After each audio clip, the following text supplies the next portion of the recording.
En el ruido de la vida, en la normalización de la violencia y la intransigencia del ser humano, las heridas de las víctimas y las amarguras de los abusadores se escabullen en los hogares y en las familias. Levanta propone un acercamiento integral, uno desde adentro, desde los lugares donde solamente Dios puede entrar. Conversemos.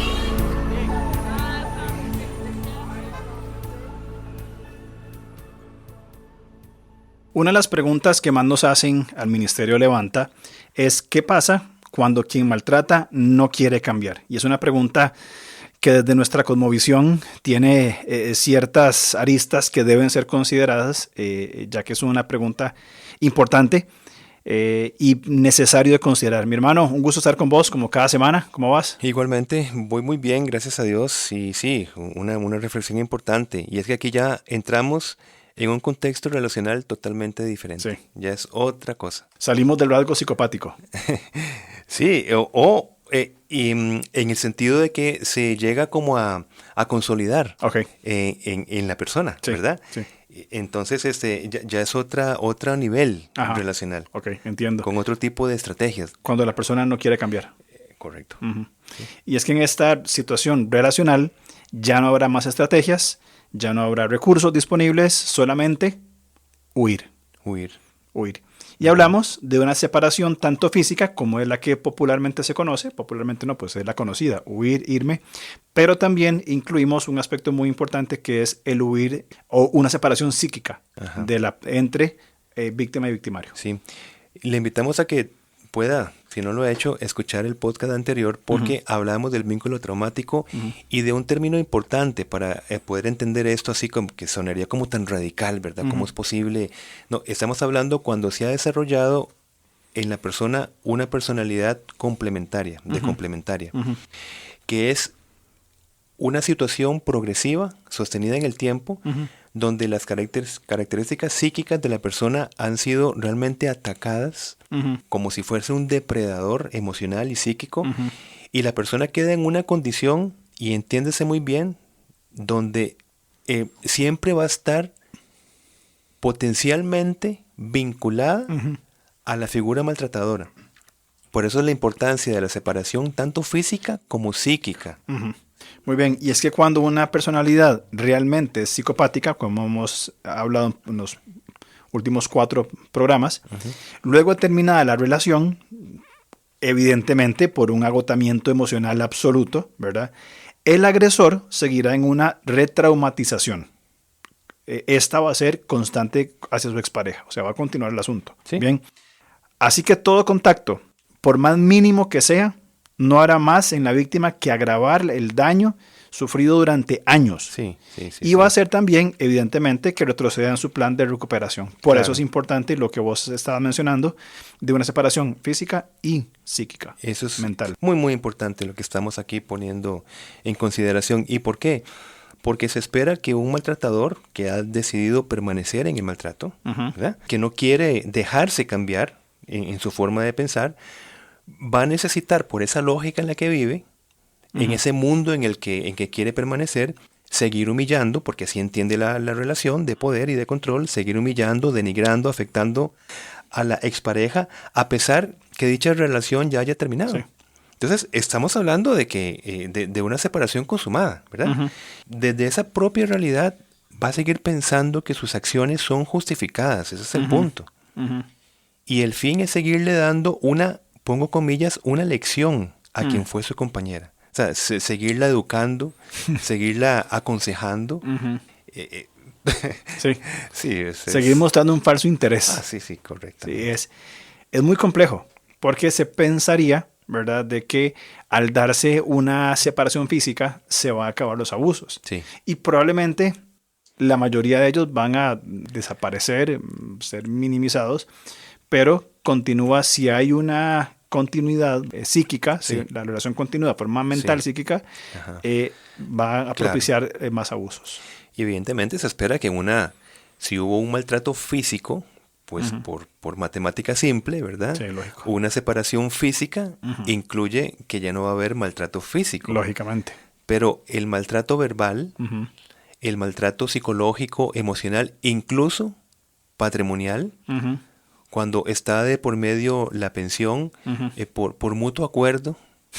Es decir, es que yo confío, ¿verdad?, en que siempre va a estarme dando la plata. Claro, yo apelo a la buena voluntad de mi abusador, que él va a cumplir. ¿Qué está hablando ahí? El vínculo traumático. Claro, por supuesto. Entonces ve que hay una separación física, pero hay un vínculo psíquico. Correcto.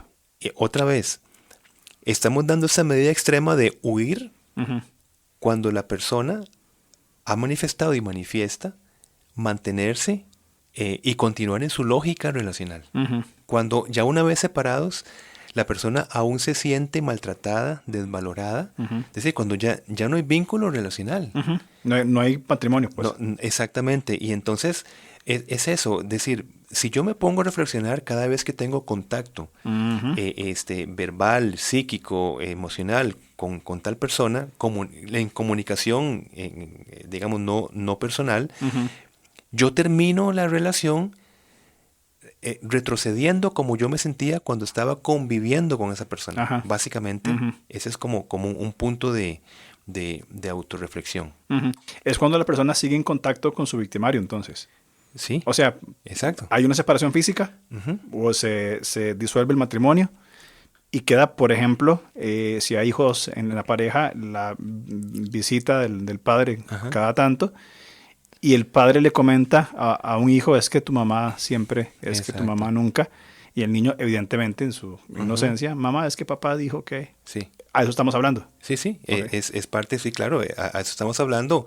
Y como hemos hablado también, en el sentido de que haya un ponernos de acuerdo. Es que, ¿cómo ponerse de acuerdo con una persona donde por años no ha demostrado crear conjuntamente? Entonces, o sea, la palabra de acuerdo...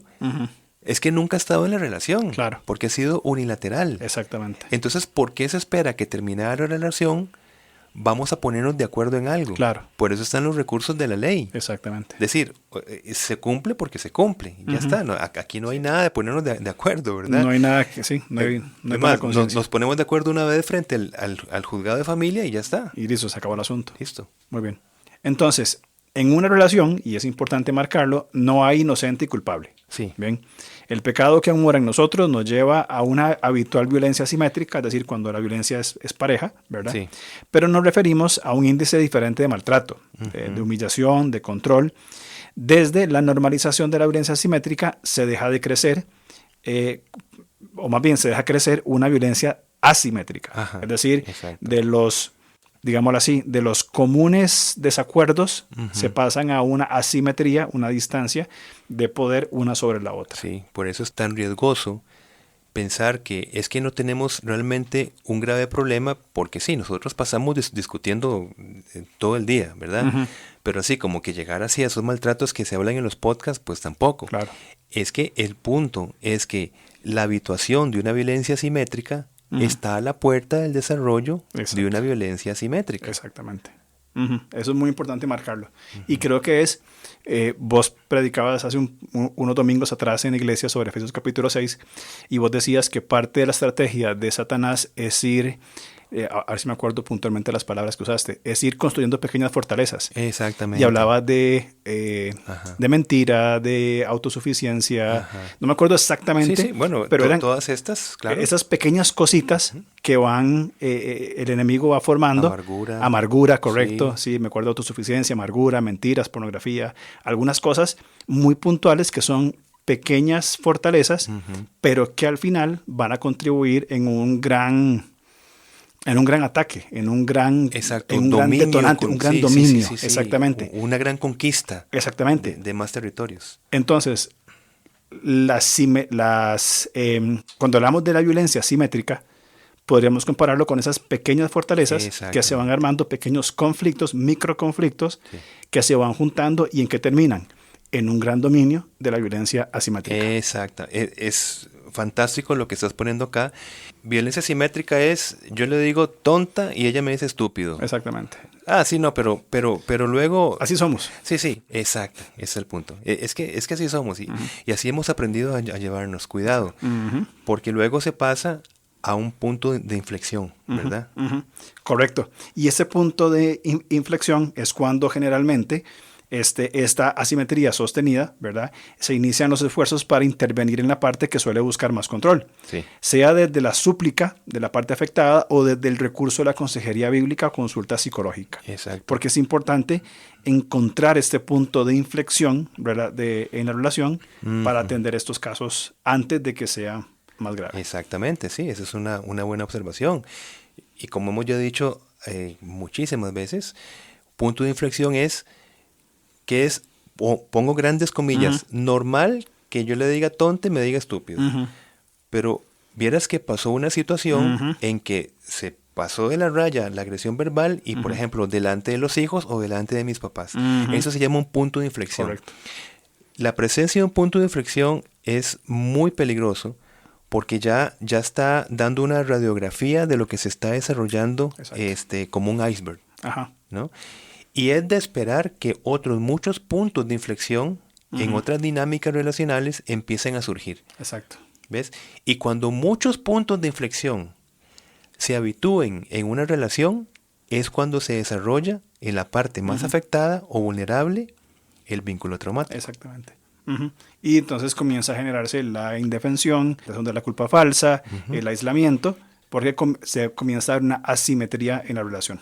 También es posible que a pesar de muchos esfuerzos, y recordar, creo, mi hermano, que es importante notar o recordar que estamos hablando de qué pasa cuando el maltratador no quiere cambiar. Exacto. En esas líneas que estamos Sí. conversando. Sí. Ahora, es posible que a pesar de muchos esfuerzos, la minimización de la asimetría relacional no se quiera procurar ni sostener en el tiempo. Exacto. Es posible. Es posible. Sí, es posible. Es lo que sucede. Recordamos que cuando no hay posibilidad de paz relacional, y hablamos de esto hace unos programas anteriores, Jesús dijo en Marcos 6:11, y si en algún lugar no reciben ni os oyeren, salid de allí, sacudid el polvo que está debajo de vuestros pies para testimonio de ellos. Cuando no hay paz, me voy. Cuando no hay paz relacional, es decir, cuando no quiero escuchar, no los quiero recibir. Exacto. Está la palabra que estás poniendo entre muchas, ¿verdad? ¿Qué más hacer? Salir de ahí. Exactamente. Huyan.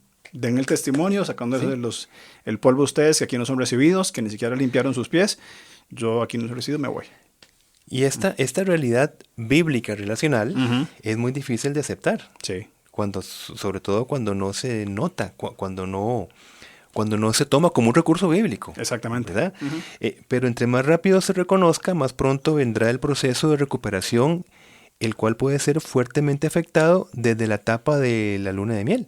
El ciclo de la violencia. Sí, ese es el punto que estamos poniendo acá. Me parece muy importante tanto el pasaje como el concepto que estamos tocando, porque, como vos bien decías, y me quedé pensando en esto, es una realidad que no es fácil aceptar. Es decir, el principio como tal cuesta, por muchas razones pienso yo, pero qué importante es eso. No ser recibido, me tengo que ir. Sí. No hay otro camino que tomar. Exactamente. Exacto. Ahora, en esta misma dirección, no hay otro camino de recuperación que la huida y el contacto cero. Sí. Me encanta esa frase, contacto cero. Contacto cero. Nulo. Bien. Exacto. Para esto, obviamente, para este abordaje, cuando el maltratador no quiere cambiar, se da la huida, se da el contacto cero, es elemental, y no nos cansaremos de enfatizar, contar con redes de apoyo sabias. Bien. No con el criterio del mismo maltratador, ni sus disque promesas de cambio que se han repetido por años. Exacto. Las redes de apoyo van a hacer sostenible esta huida y ese contacto cero. Sí. Y hablamos de esto desde nuestra experiencia ministerial, porque a esto nos ha llamado el Señor. Exacto. A convivir con esas situaciones que antes nosotros no la veíamos venir. Al hablar directamente con las personas afectadas. Exacto. Y ver las consecuencias cuando no procuran el contacto cero. Es ver que la persona entra en un estado tal vez esperanzador de decir, ya me separé, pero dice, pero qué extraño, mi estado emocional y psicológico sigue tan vulnerable como cuando yo estaba con la persona. Porque recordemos que la afectación psicológica no necesita el acercamiento físico de la persona. Correcto. Si, por ejemplo, se procura un contacto desde WhatsApp, desde Facebook, desde mensajes, desde encuentros, emails, desde amistades comunes en redes sociales, eso de, es que quiero saber cómo está, ¿verdad? quiero averiguar esto, o bueno, ¿qué tiene de malo que yo le cuente así como que a grandes rasgos cómo estoy, ¿verdad? Porque yo veo que muestras interés por mí. Esa consecuencia, tal vez ingenua, disculpando la palabra, es no procurar el contacto cero. Psíquico, cero. Es que cero es cero. Cero es nada. Exacto. Para una saludable recuperación. Correcto. Hemos visto casos así en nuestro ministerio donde ya hay una separación, pero el abusador sigue por diferentes medios persistiendo en la condición. Inclusive, vos mencionaste varios elementos: Facebook, Instagram, emails, amistades, pero también los hijos. Sí. Porque usualmente en una separación física, por la ley y demás, el padre puede ver a sus hijos, convivir, exacto, sea una visita supervisada o libre, indiferentemente, pero la astucia de un abusador también es: voy a enviar mensajes directos o indirectos a través de hijos, ¿verdad? Poniendo pensamientos, palabras, eventos, situaciones donde se siga victimizando a la que una vez sufrió. Correcto. Y eso es muy importante cuidar. Contacto cero, me parece muy importante definir cuáles son entonces los medios requeridos de comunicación. Sí. Porque entonces creo que ahí cabrían dos medios en los que deberían ser utilizados de una manera muy inteligente. El recurso legal, como vos decías, yo no tengo nada que hablar sobre pensión, sobre visitas, porque ya el juez dictó, punto, nada que hablar. Es una forma de cerrar un portillo. Pero también como mencionábamos, las redes de apoyo sabias, porque hay redes de apoyo que lamentablemente no son sabias, claro. ¿Verdad? Y van a intentar abogar: es que pobrecito, está muy triste, y no conocen de la manipulación. Sí. Pero redes de apoyo sabias van a tener, en casos indispensables, donde debe haber, por los hijos, algún elemento, saber comunicar lo mínimo. Sí. Lo mínimo para no afectar a la víctima y que el abusador siga victimizando. Pero hablo de cosas que son indispensables: pensión, visitas, ciertas cosas, ¿verdad?, que no entre la víctima en esa, o que no se ponga en esa posición. Sí, eso es importante. Como bien estás diciendo, posiblemente el contacto cero no se puede lograr, vamos a ver si me explico bien, desde un sentido de comunicación general, gran general, ¿verdad? Pero sí se puede lograr contacto cero en hablar de la relación como tal, que ya no existe. Es decir, se puede, en lo mínimo, cualquier cosa referido a los hijos específicamente y bajo lo que ha abierto la ley, solamente.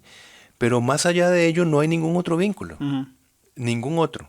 Es decir, el horario de visita, a qué hora lo recoge, a qué hora lo deja, inclusive que sea entregada por otra persona en la casa, digamos, que salga otra persona desde la puerta dejando a sus hijos y recogiéndolos en la puerta. Correcto. Nada más, o sea, no tiene que ver contacto visual, comunicativo de nada. Por ejemplo, te dejo a los hijos, mira, ¿quieres saber cómo estabas? Eso otro está en contra del contacto cero, porque abre un portillo, como vamos a explicar. Correcto. Sí, abre un portillo, por supuesto, y se debe minimizar toda forma de contacto, ¿verdad? Sí. Pero también es importante recordar que una separación definitivo es como un duelo. Así es. Bien. Un contacto, por mínimo que sea, daña el proceso de recuperación y habría casi que empezar de cero con la elaboración de dicho duelo. Es importante recordar esto, que algunas veces se olvida, ¿verdad? Porque se piensa, a ver, voy a decirlo de una forma muy coloquial quizá, estoy alegre porque terminó. ¿Verdad? Qué bicha, ya por fin, ya salimos de esta situación y ya estoy bien. Pero siempre hay un duelo, porque hay la pérdida de una relación que fue significativa en su vida. Entonces, el duelo va a estar presente a pesar de que se salga de una relación abusiva. Exactamente. Entonces, un contacto es retroceder o prácticamente anular el proceso de duelo que la víctima llevaba. Exacto. Y es que es posible que cada cosa que se llegue a saber en la vida de quien fue pareja, o sea, es decir, nuevas relaciones, trabajos, actividades, produzcan en la sobreviviente sensaciones como quien manipula una herida abierta. Ese es el problema. Esa sed de control y apariencia en el agresor intentará hacerle ver a su expareja lo bien que se está con sus nuevas relaciones. ¿Y qué pretende con esto? Pues activar así el vínculo traumático que por años cultivó. O sea, siempre va a buscar formas de mostrar control. Qué bueno esa palabra que usaste, activar el vínculo traumático, que probablemente por el proceso de duelo y recuperación había estado siendo tratado, ¿verdad?, de formas correctas, pero el contacto reactiva esos asuntos. Exactamente. Porque a menudo también ese interés, entre grandes comillas, de parte del maltratador, se encubre bajo una careta de, mira, estoy preocupado por vos. Y es algo realmente falso, ¿verdad? O sea, hasta el tono de voz se nota que es falso. Saber que todo está bien, saber que sos feliz, pero busca justamente lo que vos enfatizabas de reactivar ese vínculo traumático y volver a tener control sobre la víctima. Sí. Bueno, es que pareciera que esta advertencia así como tan radical en cuanto a la separación física y psíquica puede ser como muy exagerado o no se dan en los casos reales, ¿verdad? Pero el grado psicológico de la víctima está tan dañado bajo el vínculo traumático que cualquier contacto posterior, aun cuando se haya tenido la fuerza de separarse, le va a activar, como estamos hablando, ese sistema de apego, porque es un sistema de apego traumático. Volviendo a desarrollar el mecanismo de disonancia cognitiva que hablamos en el podcast anterior, el cual se caracteriza por esas palabras. Por ejemplo, pienso que tomé la decisión correcta al separarme.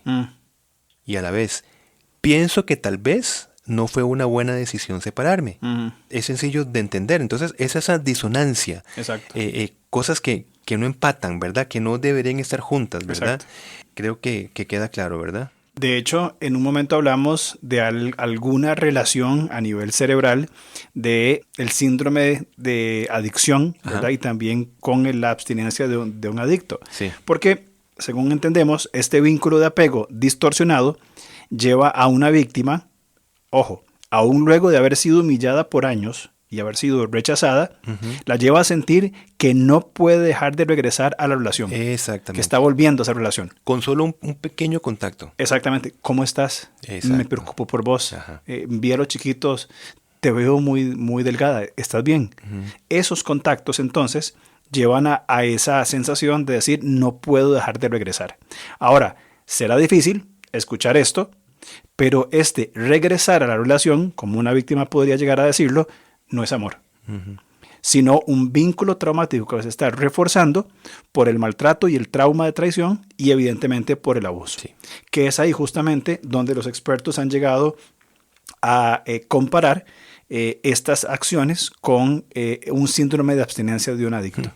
Sí, por eso muy bueno que dice que es duro escuchar esto, ¿verdad? Y justamente lo hablamos en otro momento porque tiene que ver con con dónde suceden las cosas a nivel cerebral. O sea, no es un invento ni una suposición. Estamos hablando de que médicamente comprobado a nivel científico y físico de nuestro cuerpo, lo que produce en regresar a la relación es similar a lo que siente un adicto en un estado de abstinencia. Exacto. Sí, porque es la consecuencia de algo que en el cerebro, por un lado, produce estímulos para continuarlo, pero por otro lado está haciéndole daño al cerebro, ese vínculo. Exacto. Ahora, esa adicción se sostiene justamente desde el aparente beneficio que se recibe, ¿verdad? Aunque en ese proceso se esté haciendo daño. Exactamente. Entonces, ahí es donde hablamos también en otro programa, donde la solución es el daño. La solución es el daño. Ese es el problema. Y entonces, como una persona en esa misma caracterización, un abstemio, una persona que se abstiene a una droga, sabe que no puede, o sea, realmente no puede tener una vinculación para su recuperación. Exactamente. Y una persona puede caer en ese sentido de adicción a los 2 años, 3 años, cuando vuelve a probar un poco de esa misma sustancia. Exactamente. ¿Por qué? Porque desde el cerebro está esa memoria de adicción. Claro. Y entonces por eso decimos, aunque suene muy raro compararlo con una relación, pero estamos hablando de una relación traumática. Claro. O sea, anormal, disfuncional, ¿verdad? Correcto. De hecho, yo hablaba con un amigo, él es creyente hace, no sé, 25, 30 años, y él antes de conocer a Cristo, él fue adicto. Y él me contaba que en ciertos momentos, aún ya un hombre de nuestra edad, una vida en el Señor, todo lo demás, que pasan esas sensaciones por su mente, decir, uy, entonces, si se da en esos niveles, si se compara, pues es algo importante para considerar en cuanto a las víctimas. Totalmente de acuerdo. Y como la parte agresora ve a la pareja como su objeto, o sea, cuando ese pensamiento de miedo de nadie, si es que logra algún contacto aún separados, el agresor va a ser muy fácil percibir un elemento en el cual trabajar, que es la duda en su expareja. Sí. Que desde esa vulnerabilidad desde la cual se conectó en su momento, ¿verdad? Y donde él fue el gran salvador, claro, diciendo las palabras exactas que tenía que decir. Entonces esa duda, y desde la duda va a usar todos sus encantos y palabrerías manipuladoras para regresar a su total dominio y control emocional sobre quien fue en su momento la víctima y con quien está todavía continuando en un sentido de vulnerabilidad, exponiéndose a la misma figura que anteriormente llegó a conquistarla, dominarla, ¿verdad? Un mínimo contacto, entonces, si el abusador dice, si tan solo llego a cruzar miradas, con solo un par de palabras, sabe cómo va a actuar, y más si hablamos de una personalidad con rasgos psicopáticos, esta habilidad verbal, esta manipulación, este encanto, ahí vuelve a activar estos vínculos traumáticos y evidentemente va a haber una regresión en la persona. Ese saber qué decir y cómo decirlo se evita desde una separación psíquica. Cero contacto. Cero contacto. Y eso es muy, muy importante, recalcar el cero contacto y las estrategias para mantenerlo. Sí. Bueno, creo que esta serie del rasgo psicopático ha sido para el crecimiento de su prudencia, ¿verdad? Que la persona pueda ser prudente y así que se cumpla Proverbios 22:3. El prudente se anticipa al peligro y toma precauciones. El simplón, me gusta esa palabra, el simplón avanza a ciegas y sufre las consecuencias, esto en Nueva Traducción Viviente. Entonces estamos hablando desde un campo de la prevención, de ser prudentes, ver el peligro, anticiparnos. Exacto. Y me gusta esta anticipación en dos cosas muy, muy puntuales que quiero marcar. Uno, el concepto de contacto cero es indispensable a la hora de finalizar una relación con una persona con rasgos psicopáticos, pero también me parece muy atinado el proverbio de anticiparnos al peligro y tomar precauciones en relaciones de noviazgo. Y ahí es donde las personas involucradas en un noviazgo, en su edad, saliendo de la adolescencia, en la adultez joven, y también, sobre todo, padres e iglesias, remarcando estos conceptos de tener cuidado, de ver las, como dicen los jóvenes hoy, las red flags, las banderitas que señalan alarmas, estar atentos, ver el peligro, anticiparnos y tomar precauciones. De acuerdísimo. Bueno, gracias a Dios que tenemos estos espacios, como siempre, gracias a Linaje Producciones, a Gilo, que siempre está en el apoyo de la calidad de esos programas. Correcto. Y pues continuamos, mi hermano. Seguimos en la lucha por el saber identificar a aquello que necesitamos confrontar. Sí. Y la otra semana, pues, con el tema enfrentar el maltrato desde una verdadera libertad. Me parece excelente el tema. Un temazo. Un temazo. Sí. Y creo que la libertad es una gran palabra, más todavía si está fundamentada en Cristo. Así es. Por eso verdadera. Exactamente, Sí. por eso verdadera. Ajá. Porque hay libertades que no son verdaderas. Exacto. Más bien que esclavizan. Así es. Muy bien, gracias y nos vemos la otra semana entonces. Claro que sí. Gracias, nos vemos. Chao. Gracias por escucharnos. Estamos listos para seguir conversando a través de nuestras redes sociales. En Instagram, búsquenos como @levantacr. En Facebook, como LevantaCR. O contáctenos al correo alonso@levantacr.org.